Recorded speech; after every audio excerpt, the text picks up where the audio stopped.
পয়লা বৈশাখে সারাটা দিন আমরা অনেক কিছু করেছি, তোমাদের সাথে শেয়ার করব, কিন্তু একটা পার্টে আমি শেয়ার করতে পারছি না কারণ ভিডিওটা অনেক লং হয়ে যাবে। সেই কারণে আমি পার্ট 2 করে হয়তো পোস্ট করব।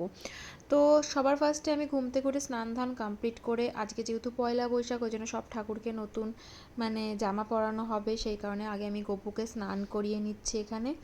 তারপর গপুকে আগে রেডি করব, একে একে সব ঠাকুরকে রেডি করব। তোমরা আগের ব্লগ দেখলে বুঝতে পারবে যে আমি কিন্তু আগের দিন গোপুর জন্য সব ঠাকুরের জন্য মোটামুটি জামা কাপড় কিনে নিয়ে এসেছিলাম শেওড়াফুলির থেকে। তো সেইগুলোই আমি কিন্তু পরাচ্ছি এখানে। এটা আমি হয়তো আগের ব্লগে দেখিয়েছিলাম যে এই সুতির জামাটা নিয়ে এসেছি গোপুর জন্য। আজকে গপুকে কোনো পাগড়ি এইসব জাতীয় কিছু পরাবো না, নর্মাল আমি আজকে ভেবেছি গপুকে একদম সাজাবো। গপুর হাতে এই ঝুনঝুনিটা দিয়ে দিলাম, এটা গপুর খেলনা। বলো তো গপুকে কীরকম লাগছে? দাঁড়া দাঁড়া, মুকুটটা একটু পরিয়ে দিই। এবার বলো গপুকে আমাদের কীরকম লাগছে? গপুকে সিংহাসনে বসিয়ে দিলাম, দেখো কি মিষ্টি লাগছে তাই না?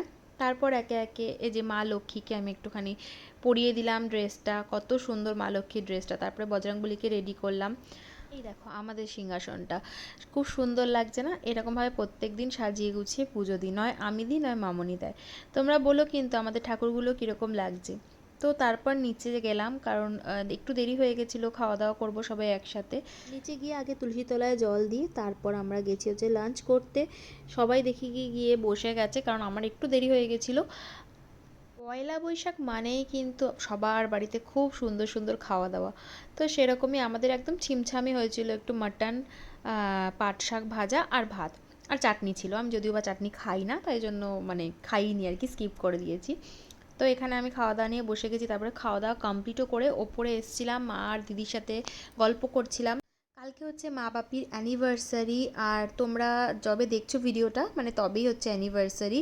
এই যে ওভেনটা দেখতে পাচ্ছ, এটা দিদি গিফট করেছে, সেইটাই এসছিল তখন। আর আমাদের এরকম মডিউলার 3 বার্নারের ওভেন নেই, সেই কারণেই দিদি গিফট করেছে। আর দিদি দেখাচ্ছিল যে ও ওর ঘরটায় কিভাবে ডেকোরেট করেছে, কারণ পয়লা বৈশাখ সবাই তা জানো যে ঘর খুব ক্লিন করে, সেটাই দেখাচ্ছিল যে ও বেডরুম ক্লিন করেছে, ডাইনিং সব কিছু ক্লিন করেছে, নতুন চাদর পেতেছে, সেই সবই দেখাচ্ছিল।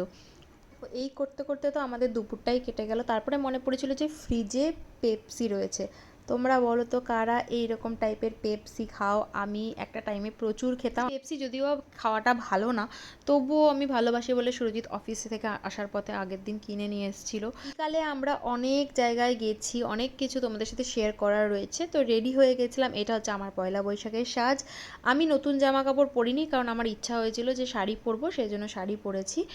আর আমরা গেছিলাম হচ্ছে চড়কের মেলা, আমার শ্বশুরবাড়ির সামনে একটা চড়কের মেলা হয়, সেই কারণে ওখানে গেছিলাম, প্রত্যেকবারই যাই।